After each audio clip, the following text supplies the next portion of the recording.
Sure shot, baby!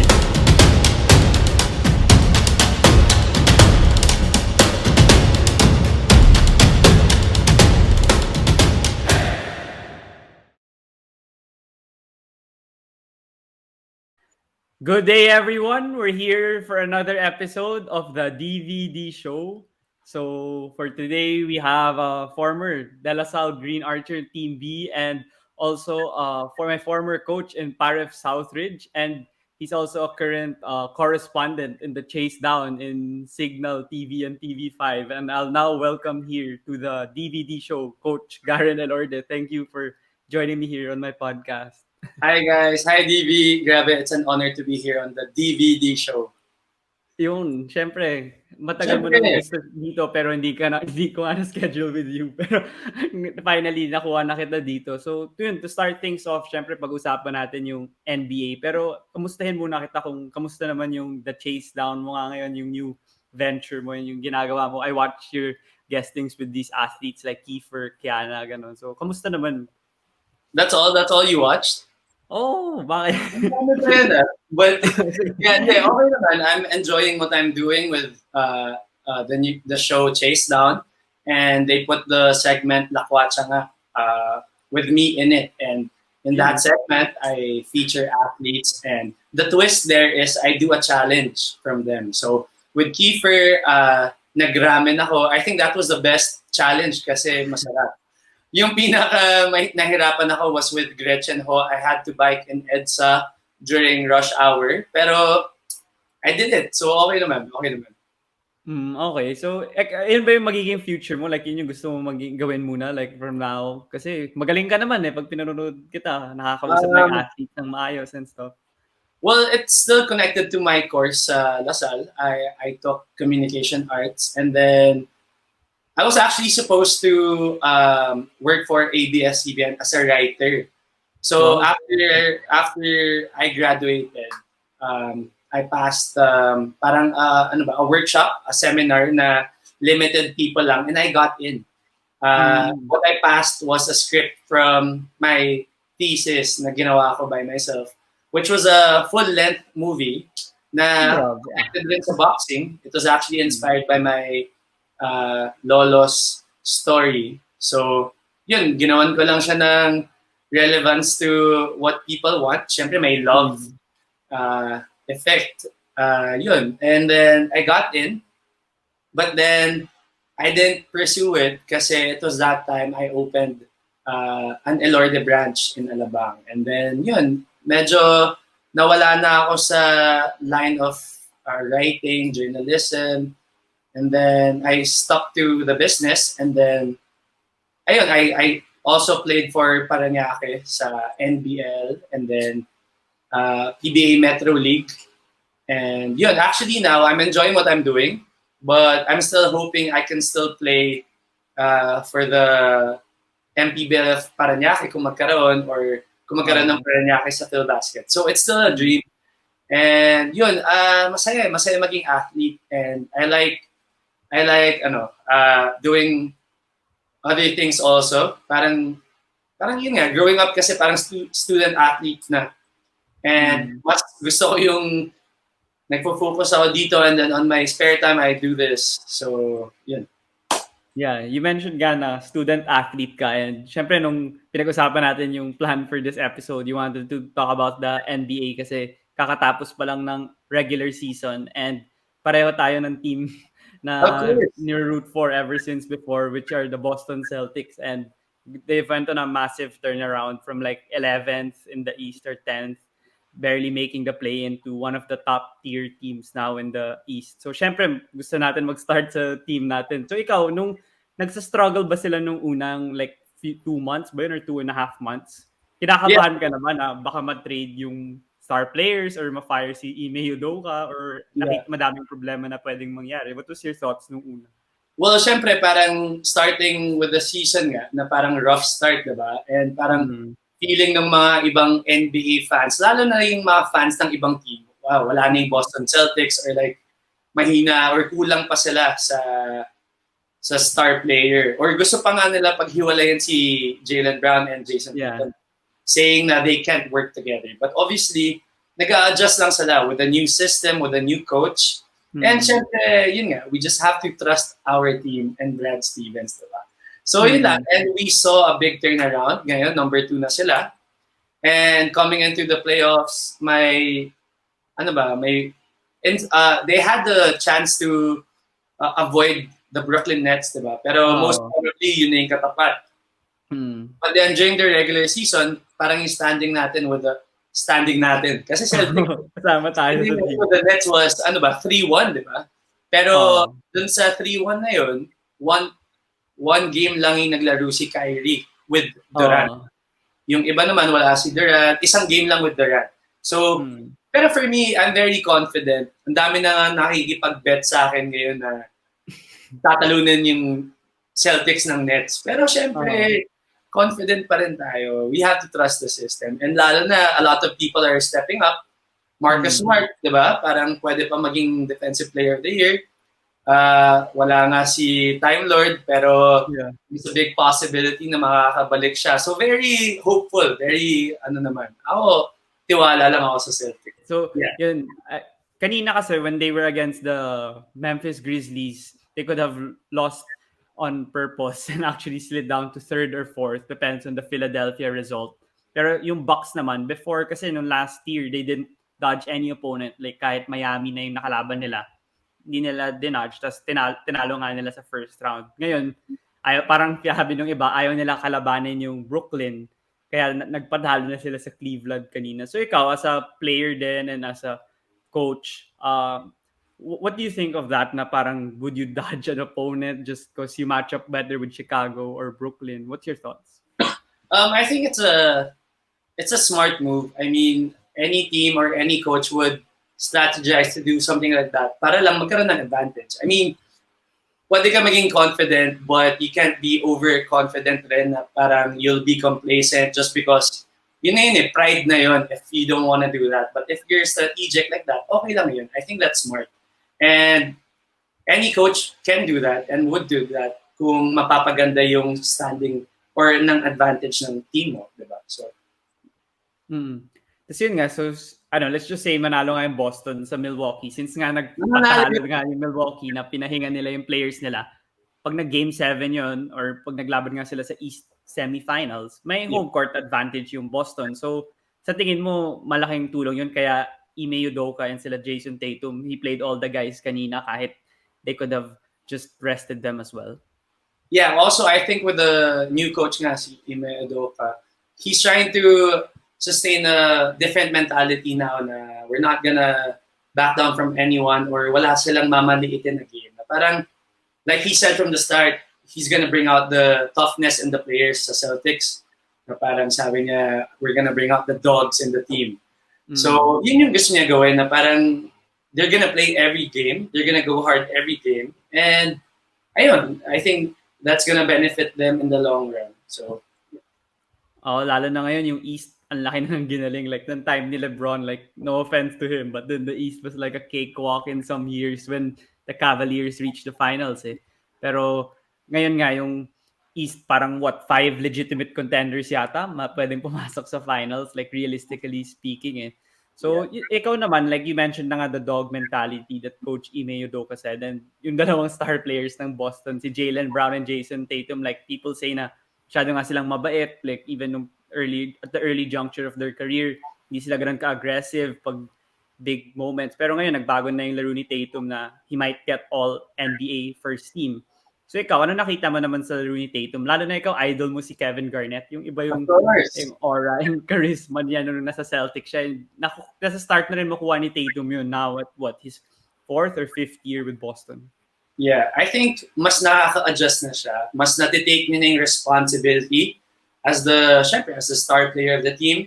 And unlike the others na, yung mga star player ng ibang team na mas masalita, Tatum is not like that. That's not his personality. Mas pinapakita niya in-game, diba? And we see naman the inspiration he gets from his game from Kobe Bryant, diba? Na parang closer talaga siya na parang at the end of the game, you'd want him to have the ball, diba? And at the same time, he also trusts his teammate where yun nga, doon na pumapasok si Jaylen Brown na it's not just about him. I mean, we're still a team. Ganun siya. And that's what I like about the Celtics right now. Lalo na si Jason. Oo. How about naman their defense? Like, alam ko naman na even nung nagko-coach ka pa sa akin nung high school, like, we press, gano'n. Like, you always try to impart to us na important yung defense. And yun talaga sila yung parang barometer ngayon sa league kasi number 1 sila in defensive rating over the past 2 months ata nung nalampasan na nila yung Golden State Warriors. So ikaw, based from the games that you've watched, like what makes their defense impressive and how do you think they could sustain it against yung mga Milwaukee, Brooklyn, Miami?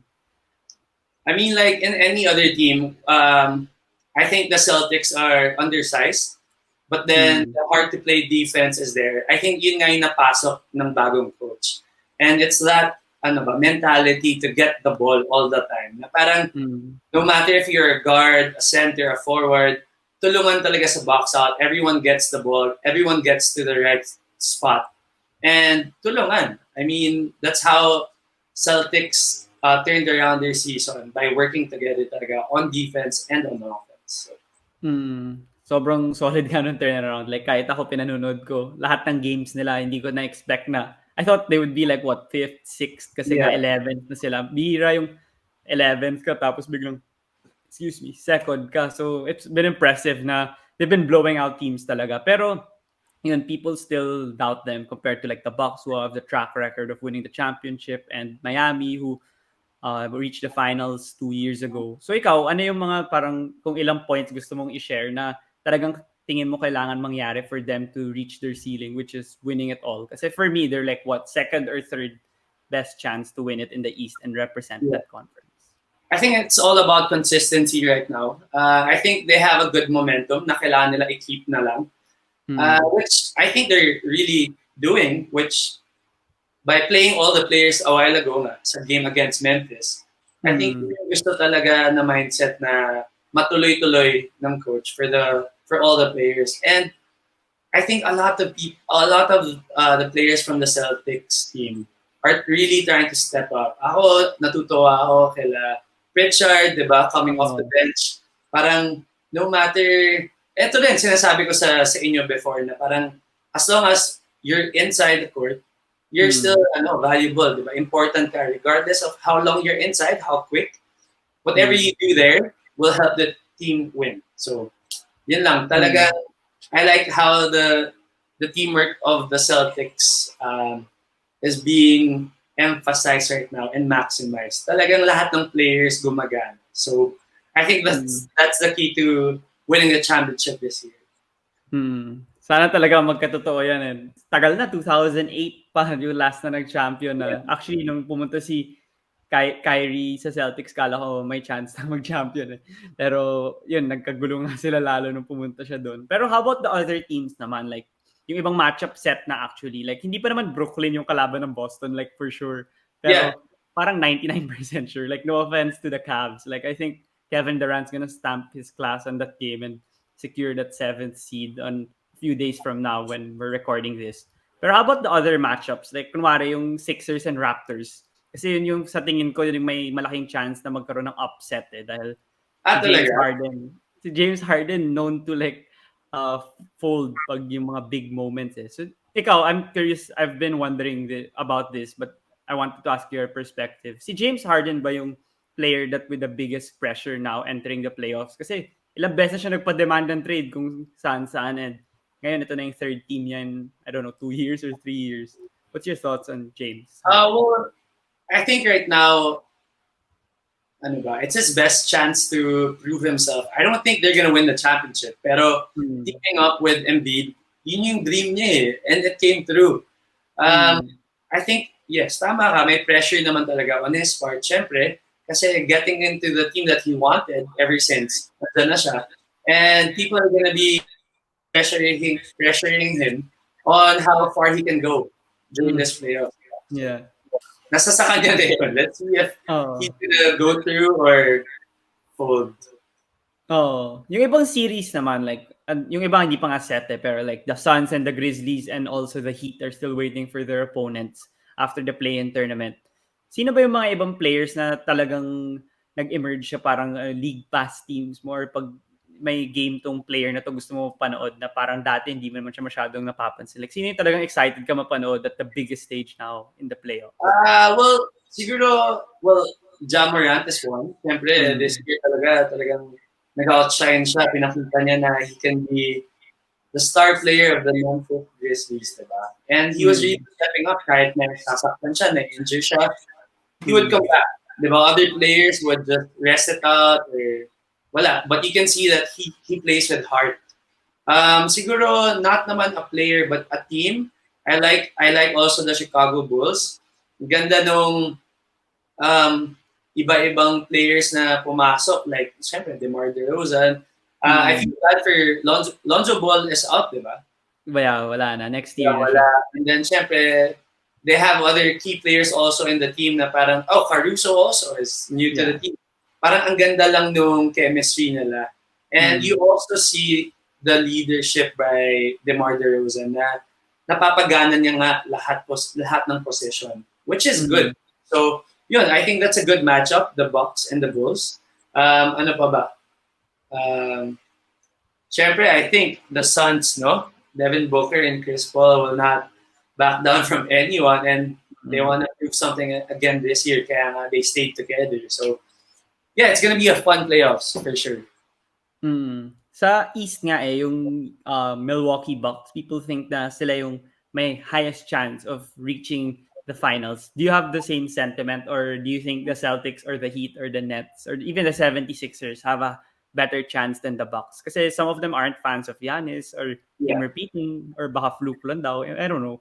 What's your thoughts? I think Drew Holiday plays a big part sa success ng Bucks talaga. Iba yung composure na meron at saka yung leadership.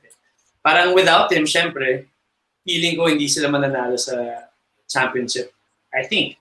I strongly believe. For sure. Holiday fan ako. Yeah. So, ganun kailangan ng isang team ng ganun. And I think he works well with Giannis. And ayun, ngayon si Giannis nag-develop pa ng jumper, di ba? We see him pulling up from time to time. Minsan may 3 points pa siya. So, deadly talaga siya at saka yung Bucks. I'm actually surprised with the Miami Heat na naka-number 1 sila. Daming injuries. Nanalo pa din. Ang dami nilang injuries. Tapos nakapasok pa din sila. Yun nga. Parang for me, nagugulat ako na they're number 1. But it's working for them, whatever they're doing. So, I'm happy for them. But I think mawawala sila sa second round, I think. Okay. So yun nga, you mentioned nga na baka ma-upset yung Heat as the number 1 seed of having home court advantage throughout the playoffs. Sino yung tingin mong, kunwari lang, I think this is my prediction na Hawks and Nets yung makakapasok sa play-in. So let's just say yung lower seeded teams are Brooklyn, Atlanta, Chicago, and Toronto. Who do you think has the highest chance of securing an upset and shocking the NBA fans? Well, unang-una, I feel like Charlotte will win against Atlanta. Okay. But they don't have Hayward That's the thing. I'm a big fan of LaMelo Ball right now. Alam ko medyo flashy siya as a player, but maganda rin yung ball movement nila And I like the tandem nga ng Airbnb, di ba? LaMelo Ball and Bridges. And nagkaroon rin sila ng shooters. Sino ba mga wings nila? Sa Hornets, sila Terry Rozier. Terry Rozier. Yeah, okay rin sila, I think. And ako, I mean, baka may bias, but personally, I don't like Trae Young. Masyado siyang Steph Curry wannabe, I think. Yeah. And wala pa siya masyadong na-prove, at least for me. So, I think Charlotte will make an upset there. And so, ano pa ba? Sino pa ba yung team sa first round, pag 1 to 8 na, sino sa tingin mo pag nakapasok yung Hornets? 1 to 8, I think, mahirap. I don't think Toronto will win against... Or wala. Pwede rin namang walang makaka-upset. I'm trying to look at the list here beside me. Upset ba pag manalo ang Boston against the Nets? Kasi sa iba, oo. Pero sa akin, diba, mas mataas yung Boston. But like, looking at the players, syempre Durant and Irving, feeling ng iba, unstoppable yung duo na yun. And cup playoffs, iba sila. And so, I don't know, I feel like Boston will win against Brooklyn for sure. Kasi wala. Si Simmons wala. Baka yun yung upset for me. But Okay. Toronto against Sixers, I don't think Toronto will beat the Sixers. Bucks versus Bulls, siguro Mahirapan. magiging series, pero Bucks ako siguro. And Miami against, sino ba baka Miami? Yun, Charlotte, sabi mo, yung prediction mo, Yeah, mananalo I sila think ng Charlotte can win against Miami if ever. If ever. Mm. Pag Yeah. nangyari yun, si Lamelo, parang mag-emerge siya as like a star. Kasi normally, pag playoffs, dun talaga, pag na-prove mo yung sarili mo at that stage, yung mga fans dun yung talagang napapanood, dun yung nagsistick sa mind nila. Yeah, yun nga. Also, and syempre, mas bata si Lamelo compared to the players of Miami. Di ba, mga star nila, sila Kyle Lowry, parang mas experienced na sila. So, if manalo nga sila and they beat the Miami Heat, yun na, mas gaganda yung value ni Lamelo Ball. Pero yeah, to point out lang, sayang na si Gordon Hayward, he's out for the play-in tournament at the very least. Pero if they make it past it, baka makalaro naman siya sa first round. Pero injured na naman si Gordon Hayward, at tagal na niya. Oo nga eh. Sayang si Gordon Hayward. I like him as a player. I think he helps the team a lot. Kahit saan team mo siya ilagay, he's gonna help sa shooting niya. Mataas naman yung field goal percentage niya. Defense din, meron naman siya. And so, sana makabalik siya. I mean, yun nga, we want to watch a team na complete yung players, diba? So, para magandang matchup, syempre. Tsaka yun, you mentioned na nga the West. I wanna talk about it a bit lang na yung Phoenix Suns, according to a lot, well, not for me, but like a lot na they're a heavy favorites to win the West. And they have I think top 17 yata sila in the best regular season records ever. They ended up with like 60 plus wins. And parang kahit na-injure si Chris Paul, walang nagbago. Na-injure si DeAndre Ayton, si Jay Crowder, walang nagbabago sa kanila. And do you think na talaga sila yung favorites? Or believe ka pa rin ba sa Golden State? Or bago na ba yung Memphis Grizzlies core as the new frontrunner in the West? Ano thoughts mo naman? The Memphis for me is too young of a team. Mas konti pa masyadong experience na to get past those other teams like the Phoenix Suns nga. But Phoenix versus the Warriors, I feel like it's going to be a good matchup. It's going to be a close matchup, pero I think the Warriors can prevail. With the consistency and the momentum that Klay Thompson is getting again. Galing na. Confidence niya, diba? Nakukuha na ulit. So, I think that's what they're trying to do nga, diba? Making him play a lot of minutes now, kahit na he's not making good shots. They're just trying to give him his confidence back. And nakukuha niya na yun. So, once Steph comes back also, and Wiseman, diba, might come back during the playoffs. So, mas maganda yun, mas magja-gel sila. And I think they can still get past the Phoenix Suns. Si Wiseman pala out na. They already announced out na. For the season? Yeah, yung meniscus injury din niya. Yeah, he's out na nga pala. I forgot. So, yun nga yung weakness ng Golden State, yung size eh. Pero si Draymond naman, he shows na kaya niya mag-5 pag wala ng choice eh. So, feeling ko advantage pa din sa Golden State. Actually, sila yung tingin ko. If you match up Green with Ayton, I think there's a big difference in size. And yun nga, with the experience they had last year with Ayton during the playoffs, maganda na rin yung nagawa niya. And I don't know, I think it's a big disadvantage kung wala silang big talaga.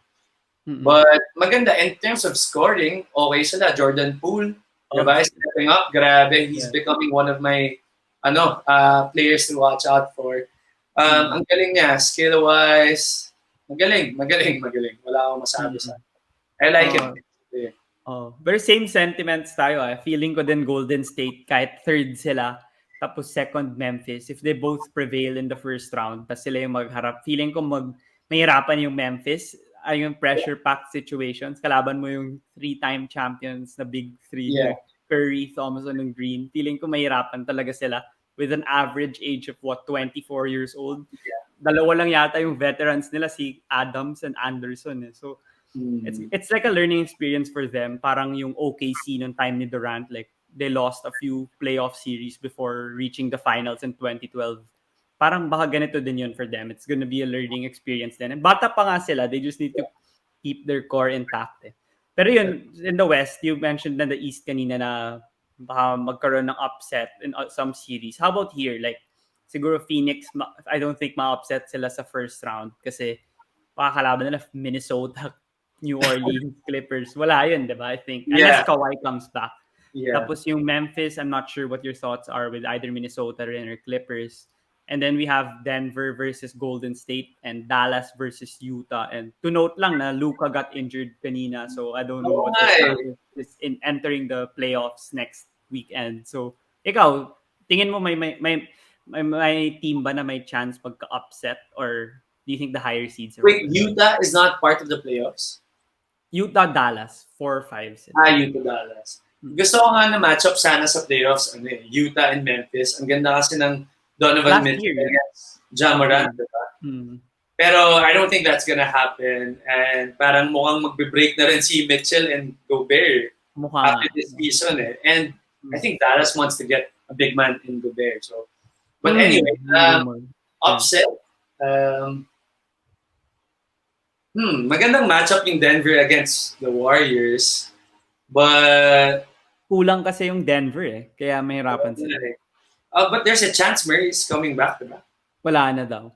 Wala na rin. So Warriors na tayo. So do you think cause for concern yun na si Luka got a strained calf in their game kanina na meaningless and he got injured? Tapos entering the series, Utah yung kalaban mo. When I saw the news, hindi ko na pala yung game. When I saw the news, I thought they were just gonna rest him out kasi nga, syempre, coming into players, pero na-injured talaga. And that sucks. As a fan of the Dallas Mavericks, syempre, sa team owners, sa coaches, sa teammates, it sucks. Kasi, syempre, Luka yun Yun na yung nagbubuhat sa Dallas And it's not gonna be a good thing. Mawawalan pa sila ng momentum coming into the playoffs. Pero I think makakabalik naman siya agad kung strain lang naman. Syempre, hindi 100%. So, mahirap na rin. So feel mo nga yung top seeds yung mananalo sa West? Kasi ako feeling ko wala nga upset sa West sa first round. Yeah, ako wala rin. Wala. Okay. Sige, gawa tayo nga ng predictions now. Like sa East and West Finals, sino yung sa tingin mo makakapasok? And then Finals and Champion. I'll go for Boston and Sixers. Okay. Tapos sa kabila. Ikaw sa East. Ako Boston and Miami. Miami ka talaga. Wow. Undersized team. Ewan ko. But undersized sila. It's just Bam. Yeah nga So West, I'll go for Warriors. And pwede, diba? Phoenix. Pwede sila mag-finals. Pwede. Kasi 1-3. Warriors and Phoenix ako. Same. Tapos sa finals, tsaka sino mananalo? For you, sino ba? Warriors versus the Celtics. The Celtics will win it all. Oo nga, same din. Yun din sa tingin ko nga. Feeling, that was my dream lang nung before, start of the season. Dream ko lang yun Pero ngayon, parang feeling ko magkakatotoo na sila yung maglalaban sa finals So, same pala tayo na Boston magcha-champion against Golden State. So, sana guys, nga bias to but DB, show your shirt. Yes, sir. Yun na yun. That's the sign. Pero how about before we move on to the next part, I would want to ask your opinion on the awards. Like predictions lang. No, if you want to explain, pwede din. Pero I just wanted to run it down. Like, sige, we could start with Rookie of the Year. Sino sa tingin mo? Rookie of the Year? Sino ba? Kasi yung finalists, tingin ko si Scottie Barnes, Evan Mobley, and Cade Cunningham. Sino sa tingin mo mananalo? In terms of numbers, Scottie Barnes, no?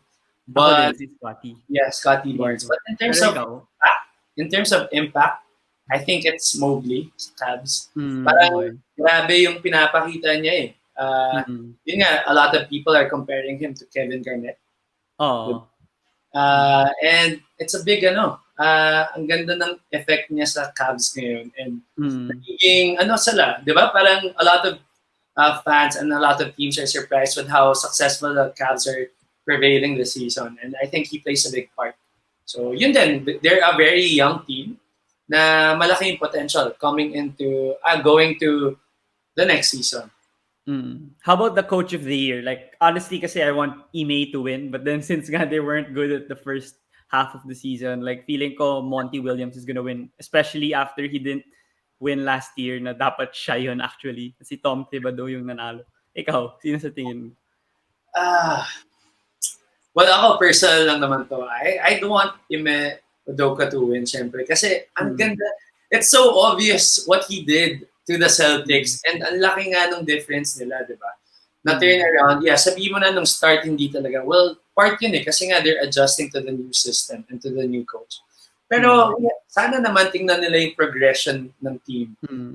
Umabot na sila from, umabot pa nga, hindi ba sila umabot ng 15? Hindi naman, no? Sa standing. 11 na yung pinakamalayo. 11 or 12, yeah. 11 or 12. And now they're number 2. Kaya, hindi naman kaya mag number 1 ata. But ang taas they ng were for a while. Oh, yun, di ba? So, I think he deserves to win. Okay. How about sa 6th man? Kasi I think runaway naman na si Tyler Hero mananalo. Pero ikaw ba? May iba kang player to watch out for din? Si Pritchard. Medyo lang. Sobrang biased na nun. But, pwedeng 6 man. Kasi yung iba na nag-6th man, dahil sa COVID protocols and injuries, nag-start na sila. So, hindi na sila qualified. Like si Bronson, yung mga gano'n. So, feeling ko talaga mananalo si Hero. Yeah, I think so also. Kasi nga, dami nag-doubt sa kanya going into the season, di ba? Pero he showed na hindi lang chamba yung performance niya sa ball. And yeah, I think he deserves to win. Nagiging consistent din naman yung numbers niya all throughout the season. So, yeah, siya na.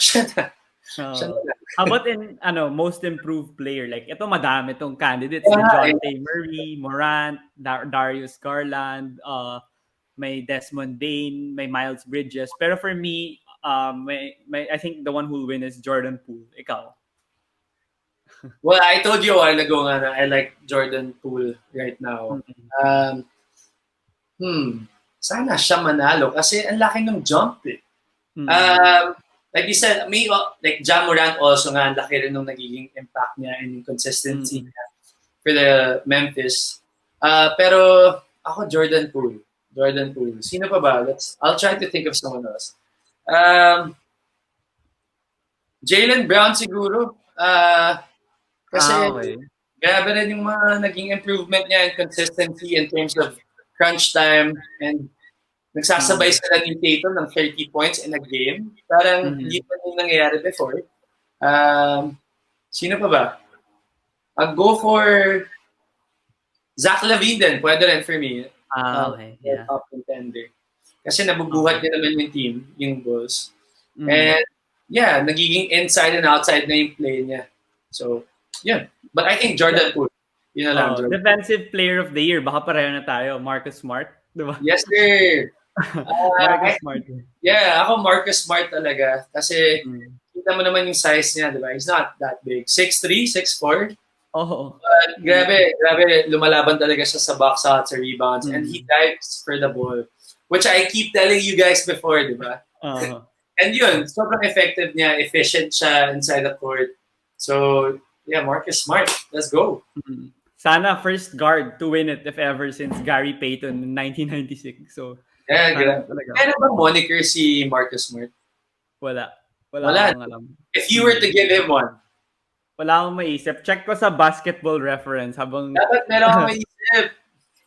Hassle yun eh. Pero sige, habang kine-check ko, sa MVP naman, yun, medyo paiba-iba yung mga opinion ng mga tao eh. Pero ikaw, sino sa tingin mo? Kasi ako si Jokic. Kasi siya yung pinaka-consistent talaga for me.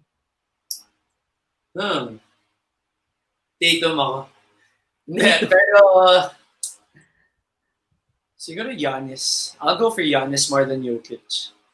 Okay. Yeah. Pero opinion ko lang naman na Giannis' case went down when he rested these last games. Si Jokic naglalaro pa. Like, he didn't play maybe like 3 out of the final 5 or 3 out of the final 6. Well, I think in that part also, hindi rin pwede kasi mag-rest si Jokic kasi nga kulang sila sa team. Okay, yeah. So, yun. Pero yan, nakita ko, siyempre si Marcus Smart sa IG niya, yung username niya, Young Game Changer. Pero yung nickname niya Oo nga, nakalimutan ko. Cobra and Wolverine. Cobra yung nickname niya? Cobra and Wolverine. O, dalawa. Wow. What the siya, for me, parang, hindi, wala. Okay na yun, Cobra at Wolverine. Oo, kasi si Pat Bev, yun, pwedeng parang daga yun, di ba? Si Pat Bev, ang kulit eh. Pero si Smart, iba na eh. Pat Bev, hindi ko siya trip. Ako din, pero... I find him, more of, ayoko kasi na masyadong masalita. Yeah, and that's why. what he does. So, wala yun. Hindi siya, for me, contender. So yun, for the NBA topic naman, sana nag-enjoy kayo. Pero we'll move on to the next part of the episode naman, and we'd want to talk about Coach Garren a bit and how he became a player, how he became a coach, and how he pursued communication arts in La Salle. Pero yun, to start things off, like I know you were from Southridge, pero di ako sure kung yun yung first school mo, to be honest. So nung bata ka ba, ano yung mga childhood activities mo? Like, basketball na ba yung ginagawa mo talaga nung bata ka? Or boxing na ba? Kasi nga, your family's a boxing family. How was your childhood life? Well, sa Southridge, are we talking about Southridge? No, like childhood in general. Well, boxing has been there literally like here in our house. Pero mas nangilig talaga ako sa basketball eh. My elder brothers taught me how to play, and I fell in love with the sport. I tried out sa varsity team ng Southridge when I was grade 3 and I got in. And yun lang, parang ever since, parang I felt like I enjoyed this sport. I enjoyed training. I enjoyed running a lot. Parang hindi ako napapagod eh when I was younger. And parang tuloy-tuloy lang. Parang I just wanna stay active. Also, yun nga, growing up, I was supposed to move to De La Salle Zobel. I tried out when I was second year kasi nga nakakakalaban namin sila sa mga South Leagues dito sa Alabang. And there was a coach who was encouraging me to move nga to Zobel. And parang I wanted to try kasi nga, well, at that time, for me, hindi ko pa alam yung UAP, hindi ko pa alam yung mga other schools kasi parang focus na ako dito sa South. And I was just happy playing against other schools and we were winning at that time yung Southridge. Siyempre, nag-iba na later on yung winning percentage ng Southridge, but it was fun playing against other schools and I liked it. And yun nga, when the offer came ng second year, I tried out. I had parang they liked me and I talked to my parents about it. Pero sadly, they didn't want me to move out of Southridge. Parang their main reason was baka ma-distract daw ako sa girls. Siyempre, pogi ka daw eh. Hindi yun. Basta, it was so sad for me. Parang I remember na-frustrate pa ako, parang nasad ako na parang feeling ko they're not supporting me with what I want, ganyan. Pero syempre, I had no choice kasi they were paying for my tuition. Syempre, I live with them. So, I had no choice but to not move and stay in Southridge. But, yun, and then I just kept playing, and then the year after that, again, I tried out third year, and yun, fair chance pa rin na I can get in, pero ayaw talaga. So I just stopped, and I focused with the team na lang sa Southridge. And then, yun, moving on, I went to La Salle, and then there, I got to play for the Team B, which I played for 3 years. And I met a lot of new teammates na, syempre, friends ko pa rin hanggang ngayon. And it's been a good experience also playing in college. Siyempre, iba pa rin sana kung UAP, di ba? Siyempre, maganda yung feeling na may drums, may pep squad, maraming nanonood. It's a good feeling na I always, parang yun yung sana nakuha ko when I was still in La Salle. Or actually, I wish I tried another sport. Parang sana nag-track and field ako, which I think I could have excelled in. Kaya mo naman yun eh. Yun nga eh, pero I didn't do it. So, sayang. Sana nga, kaya parang if you think of something that you want to do it talaga. Parang na habang nandun ka pa sa may chance ka to do it, just do it. I mean, regardless of your age, basta pwede ka. Like, for example, I featured the water polo team now, the 15 team ng water polo. Yung iba doon, 40 na, 42. And I asked them, why are you still playing? Kasi, at saka gusto pa namin yung sport. So, isipin mo yun, as long as you can talaga and you wanna do it, you can do it. Mm. Yun. So, yun. Yeah. So I'm curious, you said you stayed in Southridge and looking at it siguro when you were younger, at teenage years, parang negative siya na hindi ka nagpunta sa La Salle with a better basketball program compared to Southridge who's more focused on football and baseball.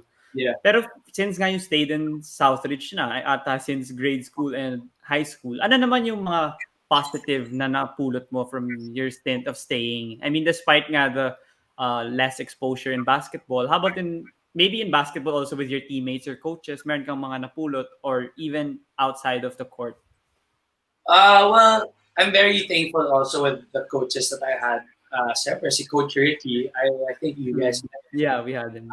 He's been a good mentor to me, not only as a player, but naging friends na rin kami eventually. And until now, if I need advice or wala lang, if I want to reach out to him, nandun pa rin siya. And yun yung mga natutunan ko sa Southridge, the relationships that we have with people. You should cherish them, syempre, and value them.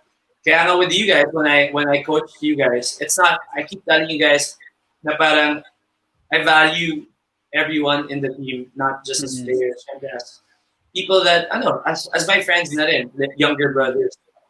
And sana, I was successful in that with you guys. So yun, and now I'm very proud that you're doing this nga. And I'm here with you, diba? And you're doing your own thing, which I know some of your teammates also are doing right now. May sarili na rin silang whatever. And I just want to make everyone feel na I'm there to support you pa rin. And yun nga, with Southridge, I think the school molded my my character also. And I think if not for Southridge, I wouldn't be as faithful with God. Naging close din ako, naging strong yung faith ko nga because of Southridge. I mean, yes, may times na parang kailangan every week mag-confession ka, ganyan.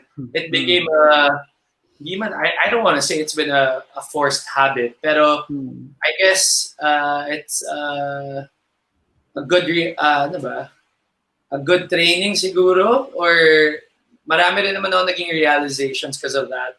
And later on nga, after leaving Southridge, na-realize ko rin yung effect that it had with me. And every time I feel like I'm lost or I feel like I'm weak, all I do is pray. And to be honest, it helped me a lot. And yun nga, during the pandemic, syempre, iba-iba yung mga naging problem ng bawat tao. But yun, I think praying to God helped me a lot. And yun, grabe, I preach right now. Pero yun, praying helps a lot. It helped me with my mental stability, syempre emotional stability, and of course, yung spiritual ko. And ngayon, I'm just trying to balance everything out. And syempre, whether maging masama yung mga nangyayari around me or maging good, I still pray regardless. So, yun. Just always be thankful and grateful. Kasi I believe that things happen for a reason. And I just want to advise everyone that when you're down, don't stop. Kasi why will you stop? You're gonna stay down. So keep moving para mawala ka dun sa current situation mo na hindi mo gusto. So, yes. Honestly, ganun din ako. Like sa Southridge, yung mga ibang activities or parang nagiging repetitive na, ito na naman, nakakatamad. Like, I'd rather chill in the classroom or have class na lang or have, have lunch break or yung recess natin dati. So, syempre, kala mo wala lang. Pero when you're in college na or siguro ikaw pa nagtatrabaho, no, dun mo nararamdaman na may privilege tayo na ng ganun and we should maximize it. And when you utilize it nga, you feel the advantage. So, yan. As someone who came from Southridge, I have the same sentiments as you. Pero yun nga, you said you moved to DLSU for college. How about that? Like, did you go to La Salle because of your course, because of wanting to possibly play in the UAAP, because of your parents? What was the reason naman for moving to La Salle? Well, at that time, I wanted to just study in La Salle. I was happy to be in La Salle. And syempre, I know naman the competition in college in terms of basketball, is going to be so different. It's going to be hard to get in. But syempre, it's a wish that I still have na parang sana I did play for the UAP team. It's going to be a good privilege, syempre, to be in that position, playing in front of a lot of people. But my first choice actually was Ateneo. But then, yun nga, things brought me to La Salle, and I met a lot of people there. And I saw how different it is na going into college. And meeting a lot of people na, ano ba, good and bad. I just want na-open talaga yung eyes ko sa reality na kasi sa Southridge, syempre, lahat medyo parehas. Pero sa college nga, syempre, considered na may mga girls, pero iba-iba talaga yung mga personality, iba-iba yung mga pinanggalingan. But that's why I learned to just adjust to whoever I'm with. And hindi pwede yung kung ano ka, ganun ka na in front of everyone. Siyempre, you adjust. Parang, that's where I became more of a team player, I guess. Kasi nga, in the doc, parang sa amin sa communication arts, 7 lang kaming guys. Well, 12, pero 7 lang. Yeah. 7 lang. And all 28 siguro are girls. So yun, syempre, nakakapanibago. It was a big adjustment for me. But, yun, natutunan ko naman throughout the years to, mas quiet siguro ako nung college. Syempre sa Southridge, wala naman tayo masyadong iisip kasi all boys, so makulit lang tayo. Pero sa Sal, parang mas tamed, mas tinignan ko yung environment. Syempre yung mga jokes, mas filtered. So, ayun, it was a big adjustment, but it was fun naman. And yun nga, you mentioned na a lot about adjustment and yun nga yung being agile, lalo na ngayong pandemic, sobrang naging importante yun. And ikaw nga, like me rin naman, when I was starting to play basketball at a young age, parang yung dream mo talaga mag-PBA or NBA pa nga eh. Pero ikaw, yung dream mo, you wanted to play in the UAP. Pero you stuck with it in Team B. Like, I had guests also, like sila Anton Asistio. Like, they were in Team B then, pero nagpursige pa din sila and they eventually made it to Team A. Pero ikaw nga, even if you were in Team B pa din, you stayed there for 3 years. Eh. So, ano yung, what motivated you to, stay there and still pursue basketball? And yun, possibly, like now, you play in the NBL and maybe in the MBPL also in other leagues. I think it was just the love of the sport. Parang hindi ko na siya inisip na, hindi ako UAP, hindi na ako sasali. Parang it was more of being able to still train every day and getting to compete in a league representing La Salle. So parang for me, other players can be like, ayoko na, hindi ako mga-teammate, tama na. But for me, I wasn't thinking about that. Parang it wasn't my mentality to parang be disappointed just because I'm not playing for the UAP team. I was happy where I was and I was enjoying it. Yun nga, our training was after the Team A. So, nung training nila at that time was 4 to 7. Kami, 7 to 9 or 7 to 10. Ganun ka late. And then uwi na ako, 11 na, 11:30. May class pa ako na 9:30 the next day. So it was a big sacrifice, but then I was enjoying it. So, ayun, ako, like, when I enjoy doing something, bakit ako magreklamo? I mean, like, just like with other people, I think if you're happy in that situation, or like with what you're doing, hindi mo kailangan mag-complain or hindi mo may isip mag-complain at least. So, mentality, I think it's all about the mentality. And yeah, that's a great mentality nga that you've been practicing and you were able to play in a few leagues after the collegiate ball. So maybe you could share like where did you play after college ball? Like what were some of the leagues you joined? And how about future leagues? Like baka nga may nag-a-apply ka na or nagta-try out ka na since now pwede na maglaro ng basketball with the conditions? After college, after a while, parang nagkaroon nga ng mga bagong leagues, mga semi-pro leagues. Yun nga, tulad ng NBL and then the PBA Metro League. So it was both for Parañaque. And then, mas nakapaglaro ako sa PBA Metro League. And I actually was the first scorer sa league na yun. Oh yeah, I remember. Kinwento Yeah, mo. yun. So it was memorable, syempre. It was fun. And yun, I met a lot of new friends also. And I was able to play with one of my friends, si AIDS Partosa. Yeah. And right now, syempre, kami, we still want to play given the chance. Kasi nga, kaya pa. And nandun pa yung passion namin for the game. Yeah, I mean, given the chance kung pwede pa mag-try out or merong available na team, guys, call me. Sige, yun. So, syempre, connected pa din sa basketball yung paano nga tayo nag-meet. Like, naging coach ka. And honestly nga, di ba, pag coach, So di yung ba? coach, di ba? Di ba pag coach, normally, mas matanda na from the age when you applied in Southridge. So, ikaw, Yeah. paano ka naging coach ka agad? Like, where did that love stem from? Na parang bata ka pa lang, parang normally, others would try to do something else. And yung coaching, like, So 4 years actually, old na sila after college, I was offered to coach I was asked to coach sa isang women's team sa Southville Foreign University in BF. So Yeah. I did coaching there for 6 months. And then after that, he asked me if I wanted to coach for Southridge.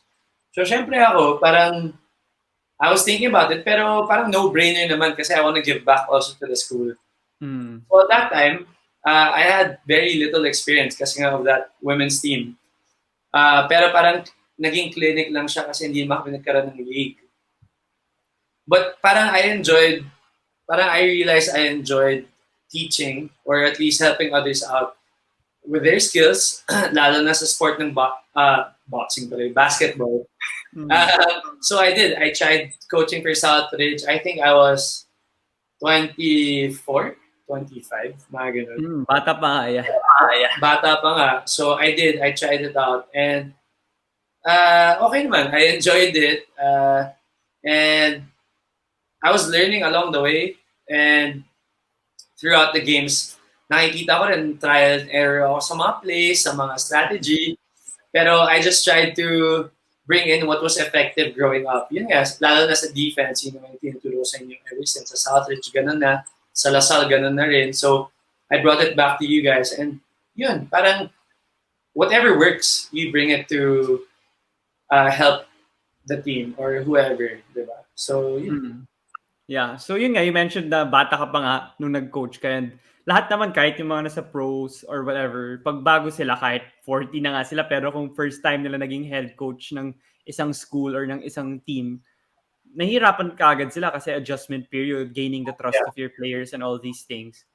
Pero ikaw, like, how would you explain your growth as a coach? Like, nung time na yun, I think 2014 yun, 2013, hanggang nung nung bago nag-pandemic, 2020, you were still in part of Southridge. So, ano yung talagang nagbago individually for you and how you've developed as a coach and as a person to your players? I think, yeah, as a coach, parang, syempre, kahit na sabihin mong I was coaching in Southridge for a high school team, iba pa rin yung college level or professional levels.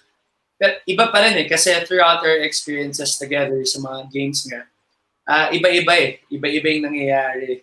Hindi mo alam rin what to expect. Siyempre, you have plans going into the game. Pero during the game, iba pa rin nangyayari. May nai-injure, may nagka-cramps, may mawawala, or biglang may magse-step up na player. So, just like in anything, kahit na may plano ka, hindi mo pa rin alam kung what to expect. But it's always good to have a plan, syempre. Para, kunwari, crucial moments na, last play, you have something set up. And that's what I learned through coaching. Parang you can never be ready for anything, but it's better to have a plan. Diba? Para when you're in that situation, we can execute this. And yun, throughout the years, nakita ko na rin what has been effective, anong mga plays gumagana, what adjustments I need to make against other opponents, na ganito ganyan. And also, adjusting to my players and what they can do. Parang what I learned also through coaching is that working with a team or working with other people, you can't just imply something that I want. Alam mo yun? Parang you always have to see what you have or who you're with. Kasi hindi naman pwede mag-work lang yung gusto ko eh. Parang it's always good to see what you can work with and make them, parang kung ano yung best for them. It will work out if you're able to bring it out, diba? So, yun ang natutunan ko na parang you can't be too strict with what you think is right lang. So, yun, adjustments all throughout with people. Yun yung pinaka natutunan ko. And, syempre, maging patient ng extra. Kasi, syempre, may mga player din na pasaway, may mga player na hindi makikinig. But then, you're in a team. And most of the people there want to work things out and want to play. So, yun nga yung sinasabi ko na parang don't waste the opportunity that you're in right now kasi you're gonna regret it later on. Kasi mag-iba na eh. Lahat, but you're in this, so you make the most out of it. Yun lang naman. I just don't want people to regret something just because they wasted the opportunity or parang tinake nila for granted. Kasi feeling nila it's forever gonna be there or I'm not gonna miss this, diba? Yun lang naman yun. I think it's fixing someone's mentality and how they think and just valuing something that they have at the moment. Like I keep telling you, diba, nakakatuwa tong you're doing something for yourself and you're enjoying. So, yun lang, tuloy-tuloy lang, hear people's stories and share to the people kasi there's always something to learn from. And each and every day, you can have, parang may bago talaga lagi. Like sa atin, sa mga games natin, may bago nangyayari. And in life, I feel like there's always something to learn from. And yun yung natutunan ko and yun yung parang reality talaga na parang you're forever gonna see something new. You're forever gonna learn something. And lagi kang may ma-appreciate sa mga bagay. It's just up to you to open your eyes and realize it. So, yun. It's a coaching nga like being like a player under you nga and sometimes nung ibang games na hindi ako nakalaro dahil mas matanda ako, like I could watch you from the sidelines and wasn't it hard for you na yung personality mo nga hindi ka naman yung sumisigaw ng madalas or alam mo yun yung ibang mga coaches na parang dictatorship style or parang I'm above you ganun. So was that a tough part for you in the beginning kasi nga syempre yung mga sinasabi mo mga pasaway baka they might feel na kayang-kaya ko lang naman pala siya kasi bata pa siya then he doesn't like get mad unless you cross a certain line. Like how did you balance that over the years? I think like over the years, or at least, over the months during those years that I was coaching, parang I realized also my worth na parang, or my value na parang parang I talk to you guys naman eh. Pag may mali talaga, I talk to you guys properly.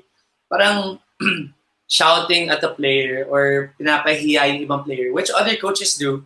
Kasi feeling nila ganun yung tama or that's how they're gonna earn their respect. That's not what I believe in. Kasi parang growing up, parang if tama ako and I'm able to communicate properly with that person, and if may sense naman yung tao na yun, marirealize niya na mali siya. And he's gonna not do the same thing or mag-iiba yung attitude niya at least kung maayos nga siya na tao. So, for me, if that person, whoever that person is, tapos maging stubborn pa rin siya, pipilitin niya, siya pa rin yung tama. It's his loss. For me. Basta ako, importante, nakausap kita. If I'm gonna shout at you, I'm not gonna shout at you in front of other people. That's not the purpose of getting mad, diba? Parang I want you to learn. That's why I became a coach. I want everyone to learn. Not, yun nga, parang personality rin, yung forming your character. Parang that's what I believe in more. And yun, parang I think growing up, I've learned to really control my emotions. Pag pumitik ako, sobrang na puno na ako nun. Pero I've learned to really control my emotions well, I think. And yun, it's a struggle. It's not easy for sure. Pero that's what I try to do until now. Syempre, being able to communicate better with people. Yun nga, knowing that iba-iba naman talaga yung mga tao and what they believe in. So, yun. I've learned to communicate better. And yun nga, yung communication super crucial sa pagiging coach, lalo na yung head coach. And yun nga sa Southridge, nag-coach ka nung grade 7 and then you were gone for a few years. And bumalik ka din after like 3 years yata or 4 years, naging coach kita ulit in Southridge. So ikaw, paano ka naman nagiging motivated pa din na mag-coach. Kahit nga, I mean, unfortunately, hindi naman maganda yung standings natin compared to before. Like, bakit ka like bumabalik pa din and talagang, yun, pag nagtatrabaho ka sa coach, like, you give your all pa din and you try to like, talk to us pa din na kahit tinatambahan tayo ng ibang schools dyan, you still do your I job think well. it's more of, I was able to connect with you guys. I was able to form that connection na I umabot na sa point na I care for you guys, di ba? Na parang it was more than just basketball. Kasi kung basketball lang and kung titingnan natin yung record ng team, bakit pa nga ako babalik, di ba? Pero I see improvements day in and day out. I see that you guys go to practice, you guys enjoy my training naman, kahit mahirap. And so parang I took in that responsibility of making you guys better or at least achieving that purpose of being a varsity player and syempre, bringing you guys to the next level. Kung hindi man sa records natin as a team, as individuals, as better people. So, yun, I think it was more of the commitment I took in and the responsibility of making you guys better as individuals. And I'm not sure nga like what's the state now of the varsity of Southridge. And I think may mga nakakausap akong iba na I don't know, parang wala na nga yata kasi pandemic muna and stuff. Yeah. Pero ikaw, like in other schools or in other clubs or teams, like do you plan to coach in the future? Like bata ka pa naman, ang dami mo pang opportunities to coach. Yeah, can you say bata pa ako ulit? Bata ka pa nga talaga. Yeah. So, I mean, if given the chance, first, I still want to play. Kasi parang feeling ko kaya pa naman, equipped pa naman ako, hindi pa naman ako na-injure ng malala. So I still want to play kasi nandun pa yung passion ko to compete against other teams, other players.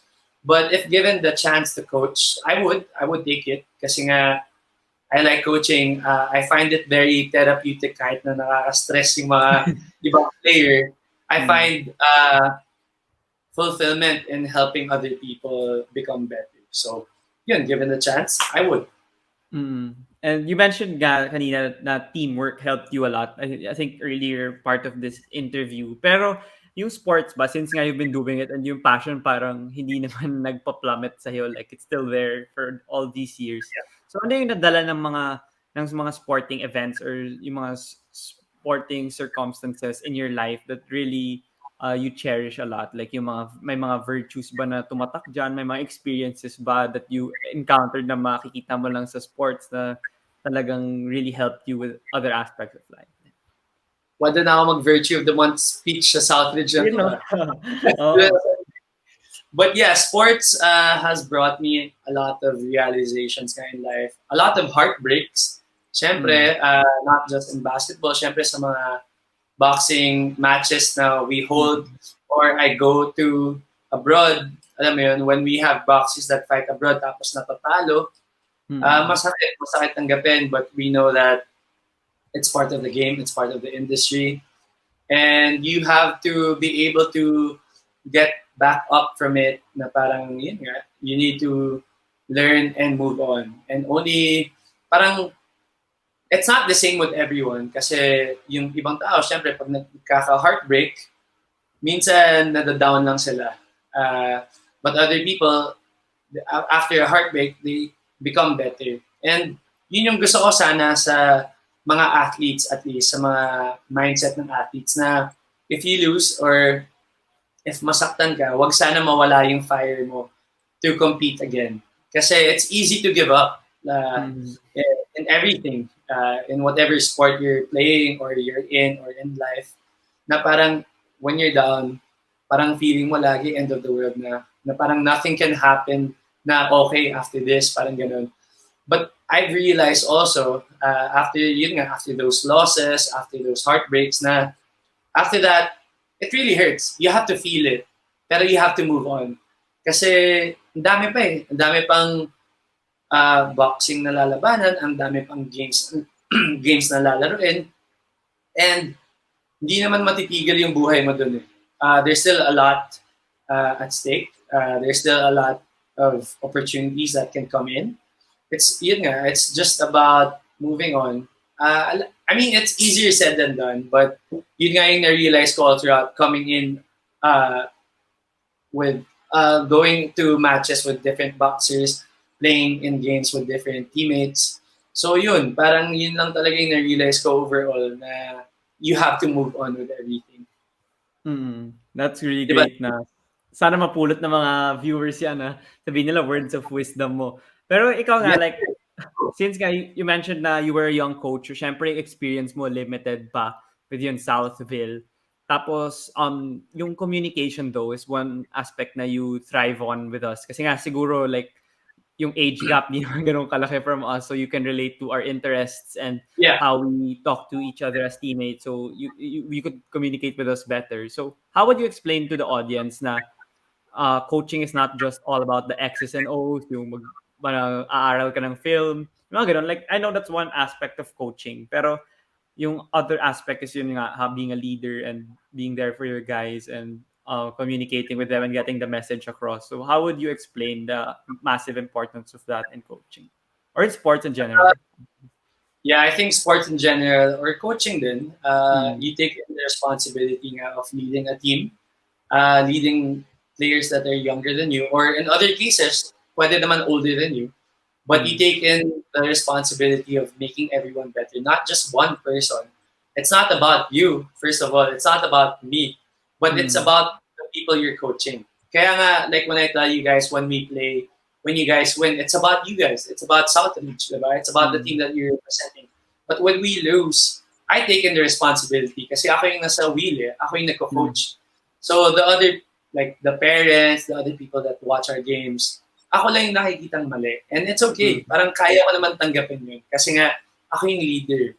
And I think to be a coach or to be an effective leader, you have to be able to accept that. Accept the role and the responsibility of everything, of taking accountability with everything that can happen and will happen to everyone. So, yeah. So, ikaw, baka meron ka naman mga gusto pang pag-usapan. Sabi mo beforehand na you wanna ask me. Gusto mo ako tanongin ng questions. I just want to ask you, are you happy with what you're doing right now? Oh, syempre. Like, yung podcast, like, based on what you said, like, I could relate na if you have the opportunity, you should take it, ganun. Kasi, like, nung pandemic, ang dami nating time. Like, I mean, not to be, like, maarte naman or what. Pero, diba, like, I still had school, you still had to, like, do businesses or work to still, have an income. Pero we still had time kasi nga we don't go out with our friends and our family members that much. So yung mga media personnel, di ba? Like how you interview people and chase down now. Nagzo-zoom lang kayo or yan, ngayon, StreamYard. So medyo, if you're really a passionate sports fan or like me, I want to work in the broadcasting industry or sports industry in the future when I graduate. Like, it's a good starting point or springboard. Kasi like, if I apply, like, they'll see my podcast, ganun, or my La Salle works or clutch point. So yun, that's why I continue doing this pa din. Even if it takes up a lot of time, it's my passion naman, so hindi ko nararamdaman na nakakapagod or time consuming siya. Yeah, nga, like I said, like what I told you kanina, as long as you're happy, you're fulfilled, okay yan. You're not gonna feel like, I'm stressful, or you're really gonna make time for it because you're happy. So ganun lang with everything that you're doing, what you're doing, whoever you're with, basta happy ka, okay ka. Alam mo naman, like, sports is what I always do. I mean, I do other things din, pero majority of my day, like, sports shows, yung mga first take, yung mga podcasts nga na uso rin. Yun yung mga pinapakinggan ko. Tapos NBA yata everyday. Kahit replay or what. Kaya may league pass. Like, I watch the games pa din. So yun, kaya yung podcast, it's fun for me. So, yun. Like before, diba, when we watch games, we just see, like, we watch what happens, mga highlights, ganyan. Ako na, mas fino-focus on ko yung mga nagsasalita. I just want to see also what I can improve on more, diba? So, medyo nag-shift din eh. Ang galing lang talaga na parang there are a lot of factors watching a game now na I find interest in. So, yun din, being more creative now is parang mas na-cherish ko siya. Yung mga bigla akong may maiisip, I write them down. Or, yun, parang mas gumagana yung isip ko ngayon. Which is good, which is what I've wanted to do. And so yun, kaya natutuwa rin ako sa'yo kasi nga you try to look in different angles on how to tell a story with a person. And that's what I'm trying to do also, to how to tell a story more efficient and how to make it more interesting to the viewers. Kasi nga, sabi nga rin sa akin, like now, again, it's not about me. It's about who I'm interviewing, diba? Who I'm guesting. So it's about that. And that's what I find fulfillment in. Parang shining light on other people. Ako din. Diba? Parang, I like it eh. Parang my purpose in this naman is not to be famous or what. I don't think I'll find joy in that. Bonus na lang siguro. But hearing people's stories, that's what I want to do. And ngayon, with the show, I'm doing features on, syempre, mas sikat na tao. So, people watch it, syempre, and learns a thing or two about them. Syempre, na hindi pa nila alam before. And eventually, if I have my own, if may sarili na akong voice, I can feature people na talagang hindi pa kilala. Yung mga ganun, na may good story to tell. And I think each and every one has a good story to tell. And yun yung gusto kong gawin talaga, to spread good, good awareness about people. And yun lang, I just want to lift people's spirits and to have a positive effect on people. Yun yung gusto ko gawin. Kaya nga ginagawa ko rin yung podcast eh. Like yung mga stories ng mga athletes. Like, I've been watching these people for many years. Pero sa podcast, bihira mo marinig yung mga stories. Kasi yung mga interviews sa TV shows, may iksi lang. Paano nila ikikwento yung mga gusto nilang masabi about their upbringing or about the hardships they encountered which propelled them to where they are now. So yun yung mga na tututunan ko, na-inspired din ako from my guests na ever since late 2020. Kaya tuloy-tuloy lang kahit yung guests medyo pahirap kasi mahirap na kumuha. Like, I guested the people that are willing to go on. So you need to keep finding athletes. Kaya nga I don't limit myself only with the topics that I talk about then para sustainable yung podcast. And and it's working well naman. So yun. If I may ask, sino yung top 3 mong naging favorite na guest dito sa DVD show? Okay. Yung memorable for me was Gretchen Ho, syempre, kasi everyone knows naman, including you, na ever since bata ko, crush ko na yata si Gretchen Ho. So, yeah, that's why when I got to guest her, kahit busy siya noon with right after the Olympics, yata nun, she was able to guest here on the DVD show and share her journey also from a volleyball player to a journalist now. And alam ko ikaw na guest mo rin siya, yun nga yung pinabike ka niya sa EDSA ng rush hour na parang hingal na hingal ka yata. So, alam mo, hindi mo napagod sa bike ko eh. It was more of the fear of getting hit by other cars. It's mental eh. Mental. Yeah. So yun. Sino pa? Yung dalawa mo? Si Dwight Ramos for sure. Kasi I never thought that I was gonna get him actually because yun nga, medyo he's a big name na, and alam mo naman yung mga celebrities, like if there are, even if they want to reply to certain people on their DMs, it's kind of tough if it's flooded. So nagulat ako that I had a chance na one of my previous guests helped me get him on the show. And alam mo naman si Dwight na hindi talaga masyado nagsasalita, but then we were able to have an episode for what mga 2 hindi naman 2 hours, mga 1.5 hours.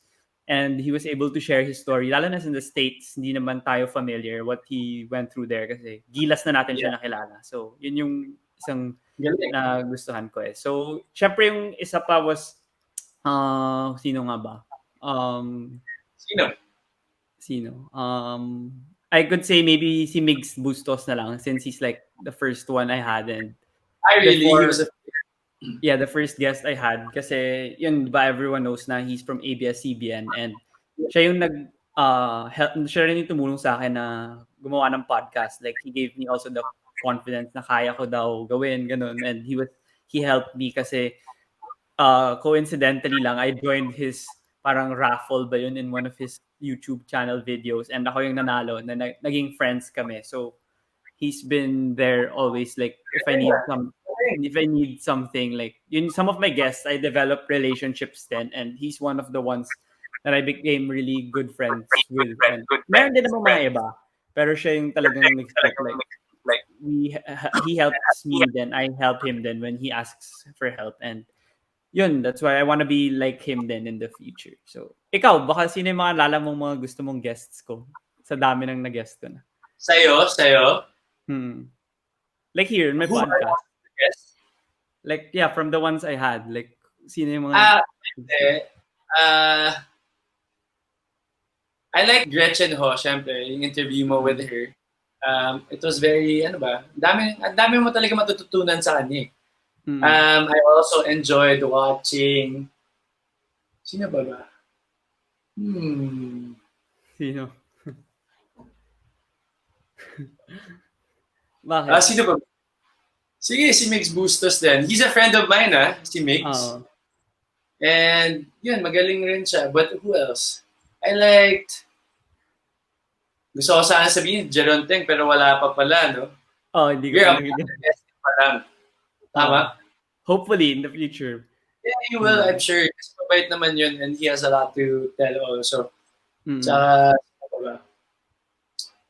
I enjoyed, sige, yun lang, dalawa na lang.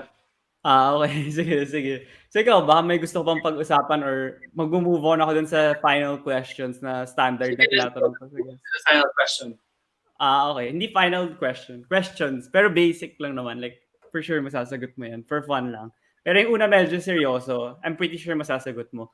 Sa NBA bubble, di ba, yung mga players, mas naging active and vocal sila sa social and political issues sa bansa nila. And dito sa Philippines, alam ko na yung mga athletes hindi ganoon ka-vocal.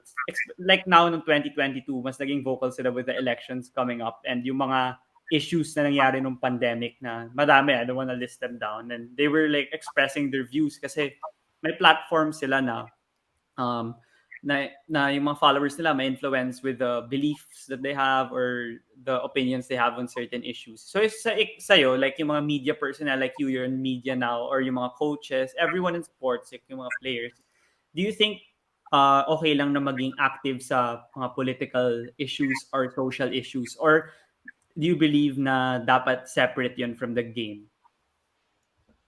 Well, personally, if you have the voice and maganda naman yung belief mo, or if you're firm with whatever you believe, what you believe in, you can use it. You're supposed to use it. You're in that position kasi nga, you can create change. And yun nga, that's what I was telling you, na parang gusto ko sana eventually magkaroon a voice na people can hear, di ba? And people can follow eventually. Kasi, pero if you have the voice, syempre malaking responsibility rin yun. Hindi yung pwedeng kung ano-ano lang yung sasabihin mo. Basta, syempre, if you hear athletes talking about something, it's still about the audience to filter it or at least to understand it properly. Hindi pwedeng quote mo lang siya na ganito, ganyan. Kailangan intindihin mo rin. And, yun nga, it plays two ways na parang yung athlete na may voice, kailangan sure siya sa sasabihin niya. And I think it's fine na magsalita siya. It's not like mag-demand siya, mangyari yun. It's not that. It's more of just making people know what's happening or what he thinks or what she thinks is right. And that's fine. May voice ka. Use it. Yun yung sa akin. Yeah, I agree din naman. And yun nga, dapat informed and informed ka and aware ka sa mga nangyayari. Hindi lang yung baka mamaya fake news pala yung sinasabi mo dyan, maniwala. So, yeah, talagang nag-agree ako na dapat pwedeng i-mix yung politics, social issues, and yung pagiging athlete mo. So, yung isang question naman is, kung may opportunity ka to have dinner with 5 people na dead or alive, sino yung gusto mong makasama? Siguro, I'd want my lolo, Elorde. Never ko siya na-meet. He passed away in 1984. So, yeah, matagal na. Siyempre, I'd want also my lola who passed away na itong pandemic. So, dalawa na sila. Kasi I just want to see them together, see how they are, how they were. Yun, and then I'd want to have, medyo malabo na itong chemistry, pero I want Kevin Garnett, siyempre. I want to meet my idol, diba? And see how he is outside the basketball court. I want to have The Rock also kasi idol ko yun nung bata pa growing up. So, yeah. Lastly, just to make things light, I'd want Kevin Hart or Jokoy. Okay, okay. Oh, solid list, solid list. So yung last question naman is tinatanong ko rin sa mga guests ko na kung mabibigyan mo ko ng mga suggestions or ng suggestion on who to guest on the DVD show, sino yung mabibigay mong mga suggestions? And alam mo naman na sino yung mga iba kong nag-guest eh. So, sino yung mga names that come at the I top of want your head? Gerald to be here with you. Yeah, Okay. here. Sino pa ba? If fellow Lasallian, L.A. Revilla, maganda rin yung story niya. Yeah, but it's better if marinig mo from him yung mga challenges niya growing up. And yeah, in terms of basketball, also sa career niya, di ba? Yeah, yun. Jeron or L.A. Revilla. Trying mo po. Thank you, Coach, for joining me here in my podcast. And baka may final message ka bago matapos. Well, first of all, I want to congratulate you with what you're doing. I'm happy that you're happy and na nagagawa mo to. And yun na, tuloy-tuloy mo lang. And ako rin, I'm just gonna continue to do what I'm doing and I'll stay where I'm happy. Para, di ba, we have a better view of the world. Kasi it's all about perspective rin talaga. So, yun lang. Yun lang. I just want to thank you also for your time and guesting me here on the DVD show. So, na-check ko na rin sa isa sa mga bucket list ko. Wow! Para namang Statue of Liberty or Eiffel Tower ba? Kasama sa bucket list. So, ayun, before you go, let's take a picture muna. Okay. Sige, take, dito. 1, 2, 3.